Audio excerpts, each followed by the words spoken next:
So we're down to the wire here. We're down to the end. And thank you for joining me on this journey. And I hope you've enjoyed this series. And so we come to where Jesus talks about, false prophets. And he talks about, a tree is known by its fruit. And he's basically issuing a warning. He's basically wanting people to come to terms with the fact that no matter what you say you believe, no matter what you say you think about Jesus, ultimately, the proof of the pudding is in the fruit of your life. And if you're bearing fruit that reflects the life of Christ, then you're in. And if you're not, then it's lost. And so this is very, very important to heed what Jesus says here about good fruit and bad fruit. It's not only building on the rock or building on the sand and broad way, narrow way, but it's fruit. It's good fruit, bad fruit. And there are all these choices that we're being called upon to make. And this is where we come, there's one of the lessons, and we ran out of verses, and so I had to create some lessons at the end to kind of work it out to 13.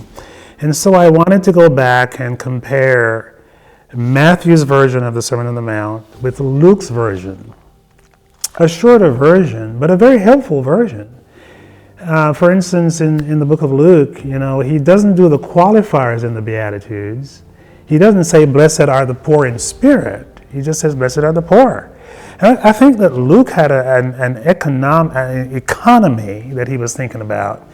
And we say in the Beatitudes study that blessed are the poor in spirit is really somebody who has come to the end of themselves, somebody who has come to spiritual bankruptcy.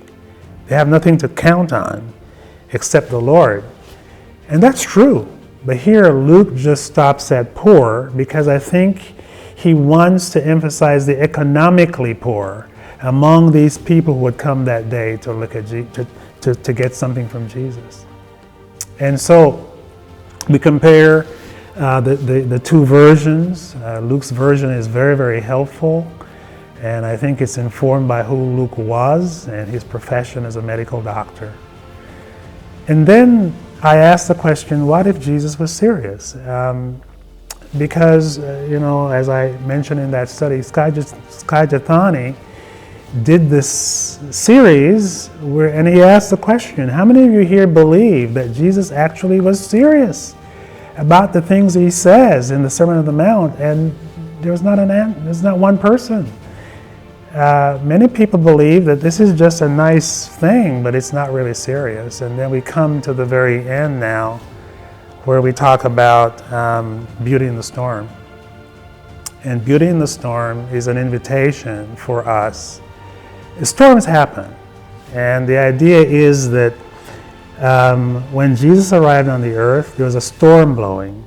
The perfect storm, the wind of Israel's hope and aspirations, Roman persecution, and what God was doing, and all of these converged to create the perfect storm. And it was in the storm that Jesus came to describe these people who are now supposed to be beauty in the storm. And I want to just say there is a quote by Tim Keller, who passed away last year, and he says that when Christians no longer are addressing issues that transcend politics and culture, when there's a sense that there is not a unifying theme that pulls Christians together beyond social issues, he says then the world gets the idea that Freud and Nietzsche and Marx were right. You know what they said? They believed that religion is simply a crutch for people who want to have their way in the world. That is what we have happening today. And we can't give that impression to the world.